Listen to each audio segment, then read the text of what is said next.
Hi hello guys, ఈ విగ్రహం చూసారా? డాక్టర్ బిఆర్ అంబేద్కర్ గారి విగ్రహం అండి. నేను విజయవాడ వెళ్ళాను కదా, అక్కడ తీసానన్నమాట. అప్పుడు వెళ్ళాను నేను. ప్రపంచంలోనే ఎత్తైన అంబేద్కర్ గారి విగ్రహం అండి మన విజయవాడలో ఉందన్నమాట. ఈ విగ్రహాన్ని జనవరి 20, 2024న స్థాపించారండి. చాలా బాగుందండి. ఈ విగ్రహం ఎత్తు ఎంత ఉంటుందో తెలుసా? 125 అడుగులు ఉంటుందండి.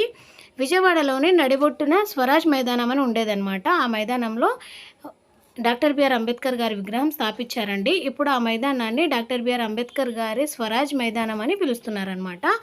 ఇక్కడైతే 2000 మంది వరకు కూర్చోగల కన్వెన్షన్ సెంటర్, ఫుడ్ కౌంటర్ కూడా ఉందండి. పిల్లల ఆట స్థలం కూడా ఉందన్నమాట. చాలా బాగుందండి. మీరు కూడా వెళ్తే విజయవాడ వెళ్ళినప్పుడు ఇది చూడండి, బాగుందన్నమాట. నేను ఫుల్ వీడియో కూడా తీసానండి, పెట్టాను. మీరు ఫుల్ వీడియో చూడాలంటే నా ఛానల్కి వెళ్ళాల్సిన అవసరం లేదండి. ఇదే వీడియోలో పక్కన ప్లే బటన్ క్లిక్ చేశారంటే సరిపోతుంది. అలసిపోయాం కదా, ఐస్ క్రీమ్ తినేసామన్నమాట. బయటకు వస్తుండే మా సబ్స్క్రైబర్స్ కలిసారండి. బాయ్.